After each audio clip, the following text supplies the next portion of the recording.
locations, you're usually going to be, those 2 locations in the same city probably. Yeah. So like as an owner, you can bounce between those places, right? So like, in any given day, what's going on, right? I don't have to tell you that it was slow. You saw empty seats, right? I don't have to tell you that so-and-so was late showing up. You knew that, right? At 3 locations, you can't be in 3 places in a day, right? So now all of a sudden your need for reporting, your need for like somebody else to keep an eye on the business for you, like that becomes a prevalent thing. So for us, that's where we see the clients engage the most with our reporting. And that's the point at which you really have to start professionalizing what you're doing. And you've got to figure out, how can I empower these managers to run the business for me? You can't just be the guy or the girl that's doing everything yourself anymore. So, that's really a nice entry point for us, because it's like, okay, how do I start to bring my team up? And that's a big focus of our solution. Like, we talk about AI and we talk about all this tech, but what are we actually doing? Yeah. We're empowering management to make good decisions, right? So in that environment, and as you're scaling, you're constantly hiring new people, and it's just, there's a lot of turnover in restaurants, right? Like, people move on, they go do other things. So how do you not have this gap or this downtime every time you have a new manager? Like, we try and keep those management teams on the rails despite the turnover, right? So it's giving them good reporting every week, showing them where the goalposts are, showing them what they need to do. That's really where we help, and it's a significant pain point for our client base.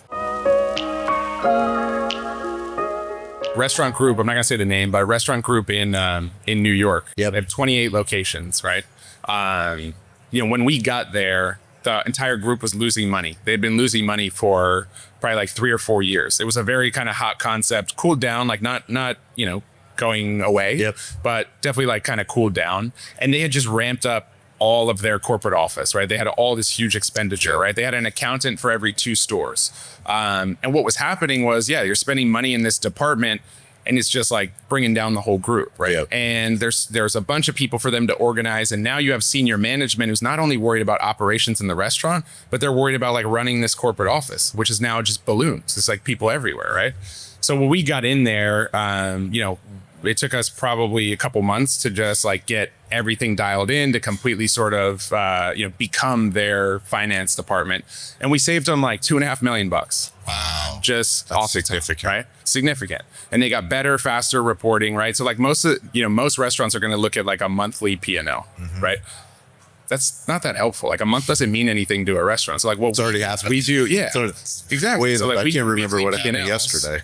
And like a weekly P&L that matches your revenue cycle, right? Mondays look like Mondays, Saturdays look like Saturdays. You can really start to compare everything, and you can start to make good decisions. So, deploying our solution, engaging like, basically ownership with the GMs at those stores in this 28 location group. Not only were we able to save them $2.5 million in the accounting department, but now all of a sudden they're shaving points off cost of goods week over week. They're optimizing their labor. They're really watching like sales trends, right? So, massive lift, for that particular restaurant, but it happens in the smaller restaurants too. Working with like a bakery right now in the Midwest, like $1 million business, right? But, trying to get a loan to buy their building. Couldn't get the loan because their books were a mess, right? The bank couldn't get like visibility on what this business is doing. So it took us like a week, and we cleaned up everything, the last couple of years of their books, gave her like, just very clear path on what she needs to do with her budget. And she got the loan last week. So, that's it's kind of another side of this. How do you provide hospitality to your customers?